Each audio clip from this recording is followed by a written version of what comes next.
کہ ایمان کے بعد اگر سب سے بڑی کوئی چیز اسلام کے اندر ہے تو وہ کیا ہے؟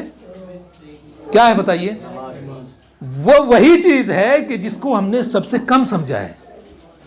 اسلام کے ایمان کے بعد، اللہ پر ایمان لانے کے بعد، نبی کریم علیہ الصلاۃ والتسلیم پر ایمان لانے کے بعد سب سے زیادہ ویلیویبل اگر کوئی چیز ہے، سب سے زیادہ اگر کسی چیز پر اسلام نے، قرآن نے، اللہ رب العزت نے، نبی کریم علیہ الصلاۃ والتسلیم نے اگر زور دیا ہے تو وہ کیا ہے؟ نماز ہے. الحمدللہ والصلاة والسلام على رسول الله وعلى آله وأصحابه ومن والاه. أما بعد، وقد قال الله تبارك وتعالى في القرآن العظيم: الذين يؤمنون بالغيب ويقيمون الصلاة ومما رزقناهم ينفقون. وقال رسول الله صلى الله عليه وسلم: أول ما يحاسب به العبد يوم القيامة الصلاة، فإن صلحت صلحت سائر أعماله، وإن فسدت فسدت سائر عمله، أو كما قال صلی اللہ علیہ وآلہ وسلم. عزیز ساتھیوں، میرے پیارے دوستوں، اللہ رب العزت والجلال کے بندوں کے اوپر بے پناہ احسانات ہیں. ہمارے اوپر بے پناہ احسانات ہیں. وہ الگ بات ہے کہ کبھی ہمیں یہ غور کرنے کا موقع نہیں ملتا ہے اور ہمارا ذہن اس طرف نہیں جاتا ہے کہ باری تعالیٰ کے ہمارے اوپر کیا کیا احسانات ہیں. اگر ہم غور کریں اور سوچیں اور اپنے ذہن اور دماغ کو اس طرف لے جائیں کہ اللہ رب العزت والجلال نے ہمارے اوپر کتنے احسانات کیے ہیں، تو یقیناً ہم حیران رہ جائیں گے. اللہ رب العزت نے بے پناہ احسانات کیے ہیں. خود باری تعالیٰ نے قرآن کریم میں فرمایا: وَإِن تَعُدُّوا نِعْمَةَ اللَّهِ لَا تُحْصُوهَا، کہ اگر تم اللہ رب العزت والجلال کے احسانات کو گننا چاہو، ان کو شمار کرنا چاہو، کاؤنٹ کرنا چاہو تو نہیں کر سکتے. اتنے احسانات ہیں، آپ گنتے گنتے تھک جائیں گے. لیکن اللہ رب العزت کے جتنے احسانات ہیں وہ کبھی ختم نہیں ہوں گے. اور یہ بھی اللہ رب العزت نے ہمیں بتلایا کہ اگر تم اللہ رب العزت کے احسانات کا شکر ادا کرو گے تو اللہ رب العزت مزید نعمتیں عطا فرمائے گا. اور اگر تم ان احسانات کا شکر ادا نہیں کرو گے، ان کی ناشکری کرو گے، یا ان احسانات کا کریڈٹ کسی اور کو دو گے جس نے وہ احسانات اور وہ نعمتیں اور وہ آسائش تمہیں دی نہیں ہیں، تو اللہ رب العزت فرماتا ہے کہ وہ احسانات دھیرے دھیرے میں کم کر لوں گا، اور ایک وقت ایسا بھی آئے گا کہ وہ احسانات سارے چھین لیے جائیں گے. فرمایا اللہ رب العزت نے پارہ نمبر 13 سورہ ابراہیم میں: وَإِذْ تَأَذَّنَ رَبُّكُمْ لَئِن شَكَرْتُمْ لَأَزِيدَنَّكُمْ وَلَئِن كَفَرْتُمْ إِنَّ عَذَابِي لَشَدِيدٌ، کہ تمہارا رب یہ اعلان کرتا ہے، تمہارا رب لوگوں کے سامنے یہ بات کھول کر بیان کرتا ہے کہ اگر تم اللہ رب العزت کی احسانات کا شکر ادا کرو گے تو اللہ رب العزت ان احسانات میں اضافہ کرے گا، اور اگر ان احسانات کی ناشکری کرو گے تو اللہ رب العزت دھیرے دھیرے ان احسانات کو چھین لے گا. اور مزید یہ کہ ناشکری کے نتیجے میں اللہ رب العزت سزا بھی دے گا. ان عذابی لشدید، فرمایا اللہ رب العزت نے کہ میرا عذاب بہت سخت ہے. اس لیے میرے عزیزوں، اللہ رب العزت نے ہمیں عقل دی ہے. یہ عقل انسان کی خود ایک جو اللہ رب العزت نے عقل دی ہے یہ خود ایک بہت بڑی نعمت ہے۔ میرے دوست، عقل کے بارے میں ہم نے کبھی سوچا نہیں ہے، کبھی غور نہیں کیا، لیکن یہ عقل، یہ دماغ کہ جس سے ہم سوچتے ہیں، جس کو لگا کر ہم پیسہ کمانے کے بارے میں سوچتے ہیں، پیسہ کماتے ہیں، یہ نعمت اللہ رب العزت کی کتنی بڑی ہے، کتنی بڑی ہے آپ سوچ نہیں سکتے۔ اگر آپ کو صحیح معنی میں اس نعمت کا اندازہ لگانا ہے کہ عقل اور دماغ کتنی بڑی نعمت ہے، تو میرے بھائیوں کبھی اس شخص سے ملاقات آپ کریں کہ جس کو اللہ نے اس نعمت سے محروم کیا ہے۔ آپ کو معلوم ہے کہ جس کے پاس عقل نہیں ہوتی ہے وہ کیا کرتا ہے؟ کیا کرتا ہے؟ اس کا کچھ ٹھکانہ نہیں ہوتا کہ وہ کیا کرے، اس کو اچھے اور برے کی تمیز نہیں ہوتی ہے۔ دوسرے لفظوں میں کہتے ہیں کہ وہ پاگل ہوتا ہے، اس کو یہ نہیں پتا کہ مجھے کھانا کیا ہے، مجھے پینا کیا ہے، مجھے پہننا کیا ہے، مجھے کس سے کیا بات کرنی ہے۔ ہر انسان کو کا زندگی میں کبھی نہ کبھی ایسا واسطہ ہوتا ہے کہ کسی پاگل سے ملاقات ہوئی ہو، یا کم سے کم اتنا ضرور ہوتا ہے کہ اس کو دیکھا ہو۔ لیکن اللہ رب العزت نے ہمیں پاگل نہیں بنایا، عقل والی نعمت اللہ رب العزت نے ہمیں عطا کی ہے، تو لہذا کیا تقاضا بنتا ہے کہ ہم اللہ کا شکر ادا کریں۔ اور اللہ کا شکر کیسے ادا کریں گے؟ اللہ کا شکر ایسے ادا کریں گے میرے دوستوں، میرے عزیزوں، کہ اس عقل کو لگائیں کہ دنیا میں کیا چیز صحیح ہے اور کیا چیز غلط ہے۔ اسی لیے اللہ نے عقل دی ہے کہ ہم صحیح اور غلط میں فرق کریں، صحیح اور غلط کے درمیان تمیز کریں، اور یہ پتہ لگائیں عقل لگا کر کہ کیا صحیح ہے اور کیا غلط ہے۔ یہی اللہ رب العزت کی عقل والی نعمت کا شکر ہے۔ چنانچہ اللہ رب العزت والجلال نے قرآن کریم میں دوسری ہی آیت میں ہمیں ایک بات کی طرف رہنمائی کی ہے، فرمایا کہ الذین یؤمنون بالغیب ویقیمون الصلاۃ۔ یہ آیت میں نے شروع میں تلاوت کی تھی کہ ایمان والے بندے وہ ہیں، اللہ کے نیک بندے وہ ہیں کہ جو اللہ پر ایمان رکھتے ہیں، اللہ ہی کو خدا مانتے ہیں، اللہ کے علاوہ کسی کو خدا نہیں مانتے۔ اور دوسری صفت یہ ارشاد فرمائی کہ وہ یقیمون الصلاۃ، کہ وہ لوگ نماز قائم کرتے ہیں۔ اور آج میرا مقصد آپ سے گفتگو کرنے کا نماز کے بارے ہی میں ہے کہ نماز قائم کرتے ہیں اللہ والے بندے۔ میرے دوستوں، اللہ رب العزت نے یہ نماز ہر امت کو دی تھی، ہم سے پہلے، امت محمدیہ سے پہلے ہر امت کو اللہ رب العزت نے یہ نماز دی تھی، لیکن کسی کو 2 نمازیں دی تھیں، کسی کو 3 دی تھیں، لیکن اللہ رب العزت نے ہمیں کتنی نمازیں دی ہیں میرے دوستوں بتائیے؟ 5 نمازیں دی ہیں، 5 نمازیں۔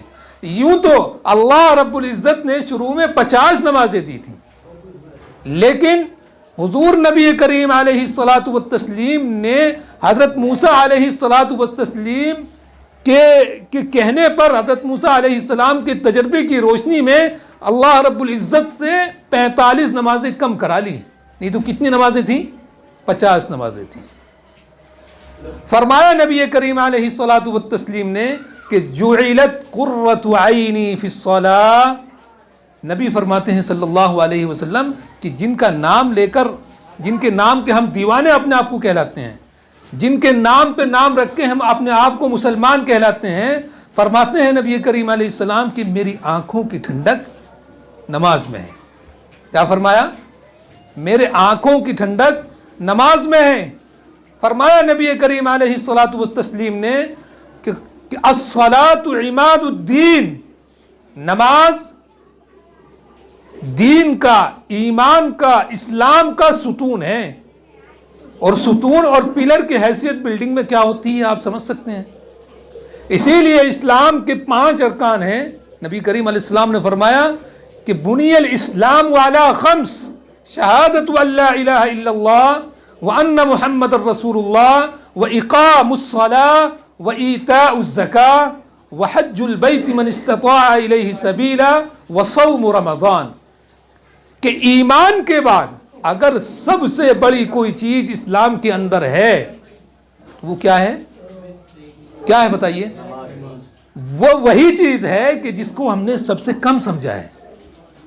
اسلام کے ایمان کے بعد اللہ پر ایمان لانے کے بعد، نبی کریم علیہ الصلاۃ والتسلیم پر ایمان لانے کے بعد سب سے زیادہ ویلیویبل اگر کوئی چیز ہے، سب سے زیادہ اگر کسی چیز پر اسلام نے، قرآن نے، اللہ رب العزت نے، نبی کریم علیہ الصلاۃ والتسلیم نے اگر زور دیا ہے تو وہ کیا ہے؟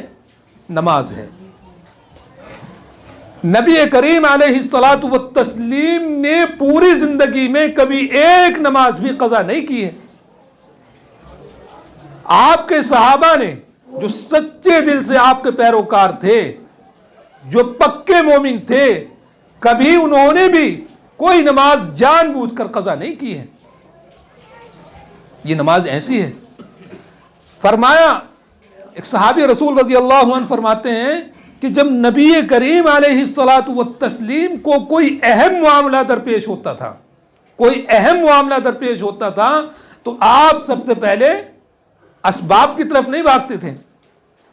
نبی کریم علیہ الصلاۃ والتسلیم سب سے پہلے یہ نہیں غور کرتے تھے کہ یہ اس کا کیا مطلب ہونا چاہیے، اس کا حل کیا ہونا چاہیے، نہیں، سب سے پہلے نبی کریم علیہ السلام نماز کی طرف بھاگتے تھے، نماز کی طرف تشریف لے جاتے تھے۔ فرمایا حَزَبَهُ إِلَى الصَّلَاةِ، کہ جب نبی کریم علیہ السلام کو کوئی اہم معاملہ درپیش ہوتا تھا تو سب سے پہلے آپ نماز کی طرف توجہ فرماتے تھے اور 2 رکعت نماز پڑھتے تھے اور اللہ رب العزت والجلال کے حضور اپنی اس ضرورت کو اور اپنی اس پریشانی کو رکھتے تھے کہ اللہ اس پریشانی کا حل تو ہی نکال سکتا ہے، ہمارے بس کی بات نہیں ہے۔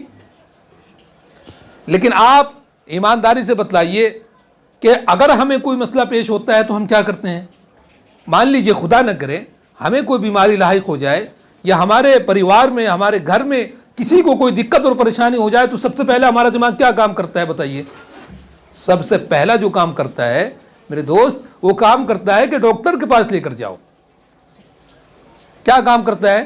ڈاکٹر کے پاس لے کر جاؤ، یہ سب سے پہلا کام کرتا ہے، دماغ ہمارا کام کرتا ہے۔ جبکہ نبی کریم علیہ السلام کو جب کوئی معاملہ پیش آتا تھا تو آپ کیا کرتے تھے؟ نماز کی طرف متوجہ ہوتے تھے۔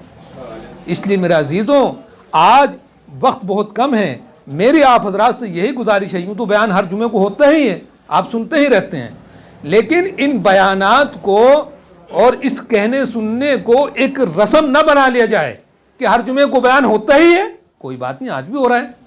میرے دوستوں، جب تک ہم نمازوں سے دور رہیں گے، توجہ فرمائیے، جب تک ہم نمازوں سے دور رہیں گے، نمازوں کو ان کے اوقات پر ادا نہیں کریں گے، ہماری زندگی کے مسائل حل ہونے والے نہیں ہیں، نہیں ہو سکتے۔ کیا ہم سمجھتے ہیں کہ ہماری زندگی کے تمام مسائل حل ہیں؟ اگر ہمارے پاس پیسہ ہے، مال ہے، دولت ہے تو زندگی کے مسائل حل ہو گئے؟ نہیں میرے دوستوں، اصل چیز جو انسان کی زندگی میں ہوتی ہے وہ خوشی ہوتی ہے، خوشی، دل کے اندر خوشی۔ وہ خوشی پیسے سے حاصل نہیں ہوتی ہے۔ پتہ نہیں آپ میری اس بات کو سمجھ رہے نہیں سمجھ رہے؟ میں نے بہت مالداروں کو دیکھا ہے اور آپ نے بھی دیکھا ہوگا، ہر ایک کا اپنا ایکسپیرینس ہوتا ہے، ملاقاتیں آپ کی ہوتی ہیں، ملتے ہیں، لیکن جب ان کی اندر کی زندگی میں جھانکا اور ان کی اندر کی زندگی کی ڈیٹیل معلوم ہوئی تو وہ یقیناً کہیں نہ کہیں پریشان نظر آئے۔ کیوں؟ اس لیے کہ وہ یا تو ایمان سے دور تھے، اور اگر ایمان والے تھے، مسلمان تھے، تو نمازوں سے دور تھے۔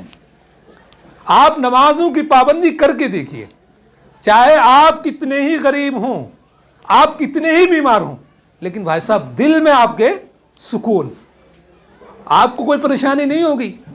آپ 5 نمازیں اگر آپ کو ایکسپیریمنٹ کرنا ہے، آپ اب سے لے کے 5 نمازیں لگاتار جماعت کے ساتھ پڑھ کے دیکھیے آپ، اور پھر اس وقت جو ہماری سچویشن ہے، اس وقت جو ہماری دل کی کیفیت ہے، اس میں اور 5 نمازیں، میں بہت چھوٹی سی بات کہہ رہا ہوں، 5 نمازوں میں کچھ ہوتا نہیں، لیکن آپ 5 ہی کر کے دیکھیں، اللہ مجھے بھی توفیق دے۔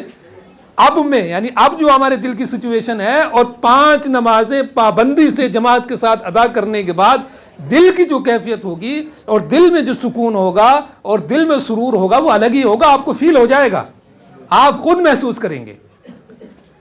نبی کریم علیہ الصلاۃ والتسلیم کا آخری وقت ہے، آپ اس دنیا سے جانے والے ہیں، آپ اس دار فانی کو الوداع کہنے والے ہیں، آپ پر غشی طاری ہے، لیکن سب سے آخری بات اور سب سے آخری نصیحت بھی آپ امت کو، مجھے اور آپ کو یہی فرما رہے ہیں الصلاۃ الصلاۃ، کہ میری امت نماز پر قائم رہے، میری امت نمازوں کو نہ چھوڑے، میری امت نمازوں کو ہلکا نہ سمجھ لے۔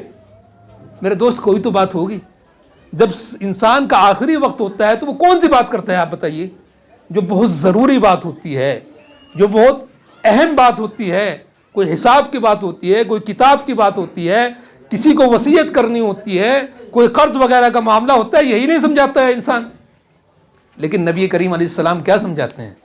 جن کے نام کے ہم دیوانے ہیں، ہم بڑے فخر کے ساتھ کہتے ہیں کہ ہم مسلمان ہیں نبی کریم علیہ الصلوۃ والتسلیم کی وجہ سے۔ وہ کیا کہہ رہے ہیں آخری وقت میں؟ کہہ رہے ہیں کہ میری امت نماز کو کہیں ہلکا نہ سمجھ لے، نمازوں کو کہیں ترک کرنا نہ شروع کر دیں۔ یہ نبی کریم علیہ الصلوۃ والتسلیم کی آخری نصیحت ہے۔ اس لیے میرے عزیزوں، اگر اس زندگی میں بھی ہمیں کامیابی چاہیے اور اس زندگی کے بعد جو دوسری زندگی آنے والی ہے، جو کبھی ختم نہیں ہوگی، ہمیشہ ہمیشہ رہنے والی ہے، اس زندگی کے لیے بھی اگر ہمیں خیر چاہیے، عافیت چاہیے، تو ضروری ہے کہ ہم نماز کی پابندی کریں۔ اگر آپ اور ہم نمازوں کی پابندی نہیں کریں گے تو نہ اس دنیا میں ہمارے کچھ ہاتھ لگنے والا ہے، اور پھر جو آنے والی زندگی ہے جو لامحدود ہے اس میں تو کچھ ملے گا ہی نہیں۔ اللہ ہم سب کی حفاظت فرمائے۔ اس لیے آج سے سب لوگ عہد کریں، سب لوگ عہد کریں کہ ہم نمازوں کی پابندی کریں گے، نماز کسی حال میں بھی نہیں چھوڑیں گے، اپنے گھر والوں کو بھی نماز کی تاکید کریں گے۔ وَأْمُرْ أَهْلَكَ بِالصَّلَاةِ وَاصْطَبِرْ عَلَيْهَا، فرمایا اللہ رب العزت نے کہ آپ اپنے گھر والوں کو بھی نماز کے لیے کہتے رہو بھائی۔ یہ نہیں کہ خود تو نماز پڑھ رہے ہیں لیکن گھر والے موج و مستی میں ہیں، گھر والے نمازوں سے غافل ہیں، نہیں، خود بھی نماز پڑھنی ہے اور اپنے گھر والوں کو بھی نماز کا حکم کرنا ہے۔ تو کریں گے سب لوگ؟ اس کا طریقہ یہ ہوتا ہے میرے دوستو، ایسے نہیں ہوتا ہے کہ آپ نے انشاءاللہ کہہ دیا، یہ بڑا مشہور ہے جماعت والا انشاءاللہ، ایسے نہیں۔ طریقہ یہ ہوتا ہے کہ آپ دل میں ایک عہد کر لیں کہ آج سے ہمیں نماز چھوڑنی نہیں ہے، اور ابھی نماز ہوگی جمعے کی، اس کے بعد ہر شخص اللہ رب العزت سے یہ دعا کرے کہ میرے مالک مجھے اچھے اعمال کی توفیق دے دے، مجھے نماز کی توفیق دے دے۔ دیکھو جب تک اللہ کی طرف سے توفیق نہیں ملے گی نہیں ہوگا کچھ بھی۔ شیطان ہمارے اوپر سوار ہے، ابھی تو ہم مسجد میں ہیں، ہمارا دل کر رہا ہے کہ ہاں عصر بھی پڑھیں گے، لیکن ہم جب چلے جائیں گے تو شیطان ہمارے دلوں میں دنیا کی محبت ڈال دے گا، یہ کر دے گا، وہ کر دے گا، بھول جائیں گے۔ اس لیے دو دعا کرنی ہے کہ اللہ تو ہمیں نمازوں کی توفیق دے، نیک اعمال کی توفیق دے، اور جو ہمارا سب سے بڑا دشمن ہے شیطان ابلیس مردود، اس سے ہماری حفاظت فرما۔ اگر آپ دل سے یہ دعا کریں گے تو انشاءاللہ توفیق ملے گی۔ اللہ تعالیٰ مجھے بھی، میرے گھر والوں کو بھی، اور آپ سب کو اچھے اعمال کی اور نمازوں کی توفیق عطا فرمائے، اور ہمارے مرحومین جو اس دنیا سے گزر چکے ہیں الہ العالمین سب کی مغفرت فرمائے۔ وآخر دعوانا ان الحمد للہ رب العالمین۔